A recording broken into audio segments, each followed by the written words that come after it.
NEET 2025 exam के लिए अब सिर्फ 28 दिन बचे हैं, यानी कि आखिरी एक महीना। इस वीडियो में मैं पूरी स्ट्रैटेजी और रोड मैप बताऊंगा कि एक महीने में आपको क्या करना है, किस टॉपिक पे ध्यान देना है, कैसे करना है।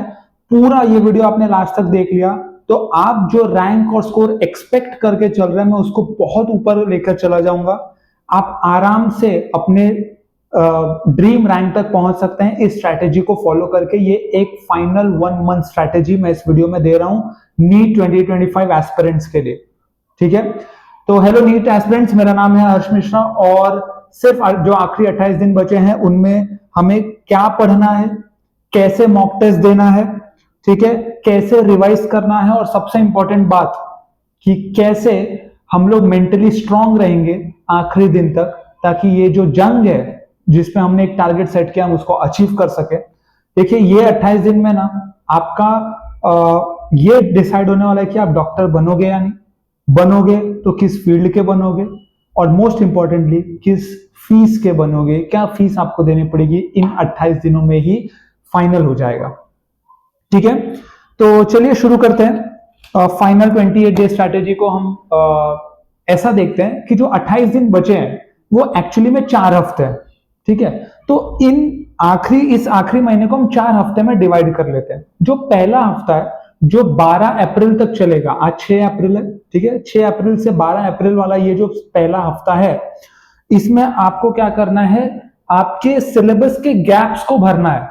इसका मतलब जो चैप्टर्स आपने छोड़ दिए, जो आपको वीक लगते हैं, जिससे आप अभी तक भाग रहे थे, अब फाइनली उसको टाइम आ गया है आखिरी बार एक बार उसको देखने का, क्योंकि इसके बाद टाइम नहीं रहेगा कि आप उन चैप्टर्स को देख सको।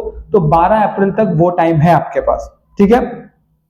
आपको स्मार्ट रहना है। जो चैप्टर्स आपने बिल्कुल नहीं देखे उसमें एकदम डीप मत चले जाओ। जो चैप्टर्स आपके कमजोर रह गए या छूट गए उनमें देखो हाई वेटेज किसका है, और वो हाई वेटेज देखने के बाद उसको थोड़ी सी उसकी कॉन्सेप्चुअल क्लैरिटी ले लो, सारे फॉर्मुलाज और ले लो और देख लो किस टाइप के क्वेश्चंस बनते हैं और क्या आपसे वो क्वेश्चंस बन पा रहे हैं नहीं। आपको पहले हफ्ते में यही करना है। बायोलॉजी और केमिस्ट्री के लिए I am telling you stick to NCERT. NCERT से चिपक कर रहो, एनसीईआरटी पढ़ो, एनसीईआरटी ही आपकी बाइबल है फॉर बायोलॉजी एंड केमिस्ट्री।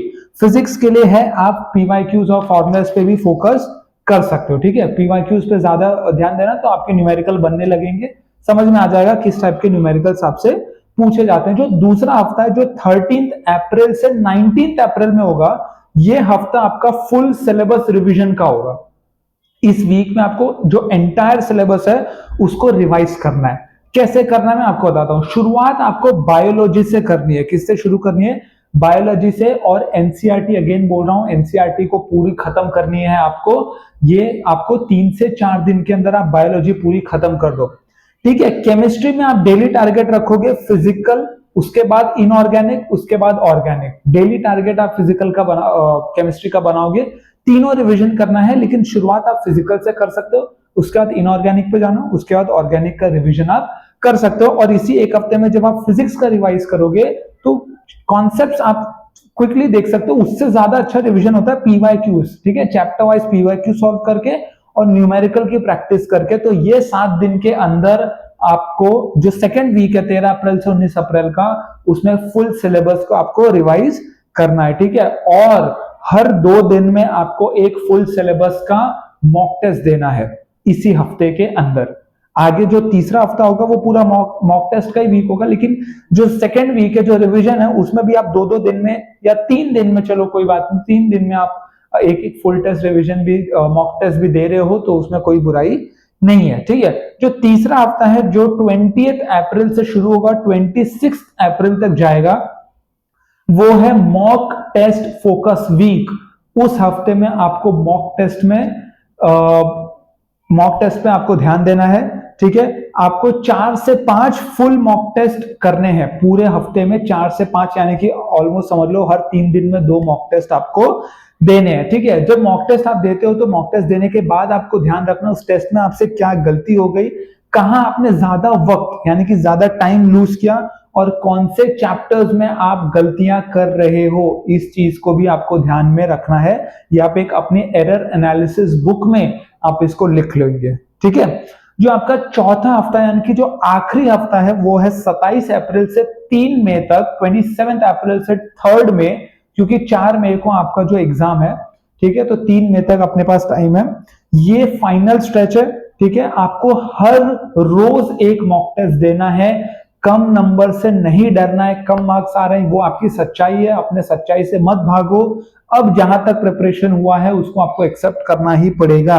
अपने एरर नोटबुक को रिवाइज करो, शॉर्ट नोट्स को रिवाइज करो, फॉर्मुलेस को रिवाइज करो, और एनसीईआरटी के जो हाइलाइट्स हैं, जो आपने एनसीईआरटी में इंपॉर्टेंट पॉइंट्स मार्क किए होंगे, इनको आप क्या करो, रिवाइज करो, ठीक है।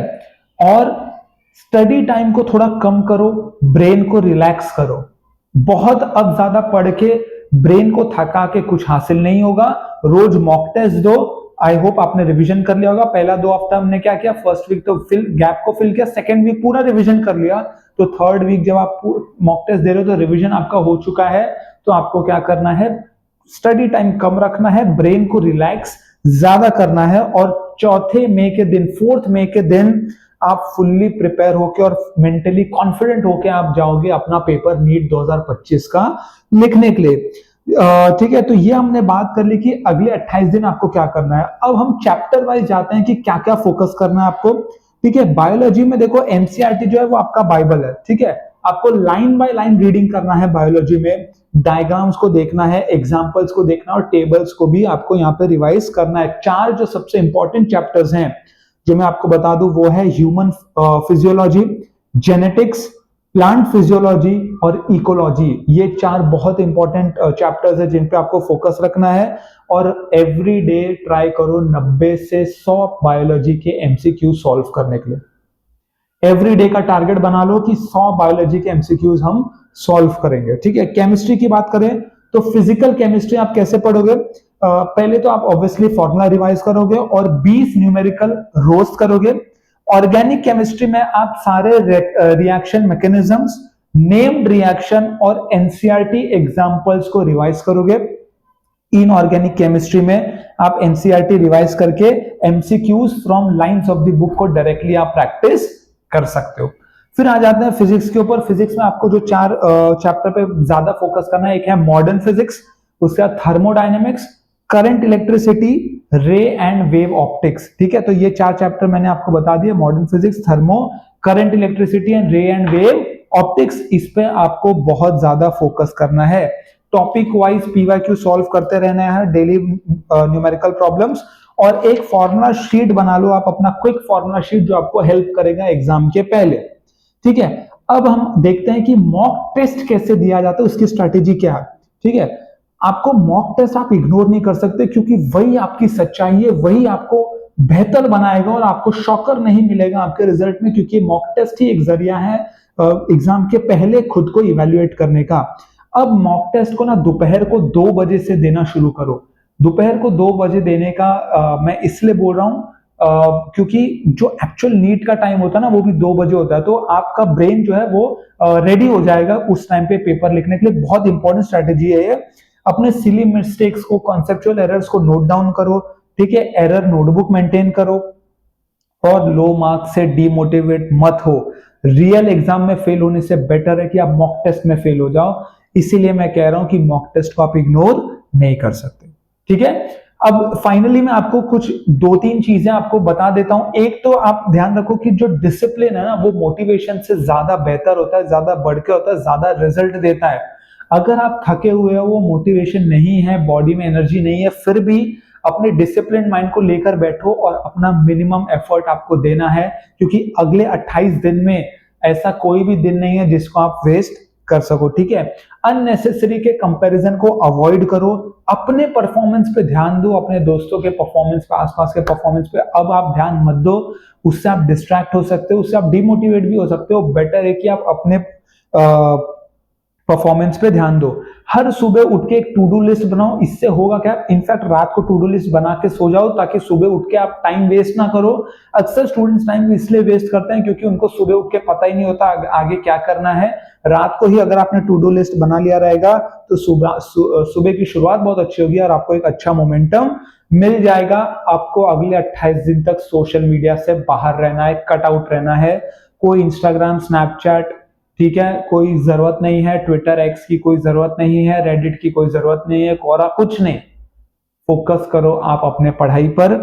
और सबसे इंपॉर्टेंट बात, अपने स्लीप साइकिल को फिक्स करो अगर अभी वो खराब है तो, ठीक है। 10 से 11 बजे सो जाओ, सुबह 6 से 7 बजे अच्छे से सो के उठो और पूरा दिन आपको जो है वो पढ़ाई करना है। ट्राई करो अगर मेडिटेशन कर सके 10 मिनट के लिए, उससे ज्यादा नहीं। 10 मिनट अगर मेडिटेशन हो पाता है, आपको आदत है तो बहुत अच्छी बात है, ट्राई कर सकते हो। 10 मिनट्स मेडिटेशन आपकी एंजाइटी को वो डेफिनेटली कम करेगा सुबह उठ के। लेकिन एक बात जरूर बोलना है, I am capable, I am prepared and I will crack NEET 2025। ये अफर्मेशन आपको, मॉर्निंग अफर्मेशन खुद को देना है, ठीक है। तो यहां पे मैंने आपको 28 दिन का मास्टर प्लान बता दिया है नीट का 2025 को आपको फॉलो करना है, ठीक है। अगर ये वीडियो आपको पसंद आया तो एक लाइक कर देना, अपने दोस्तों के साथ शेयर करो, ठीक है। और कमेंट में लिख दो I am ready for NEET 2025। जब भी कोई कमेंट लाइक करेगा आपको वापस से ये वीडियो देखने का मौका मिलेगा, मोटिवेशन मिलेगा। वीडियो को सेव कर लो, सारे पॉइंट्स को नोट डाउन कर लो। और यहां तक वीडियो देखा है आपको तो आई एम श्योर आप नीट में बहुत अच्छा करोगे। Best of luck for your NEET exam. Thank you very much for watching.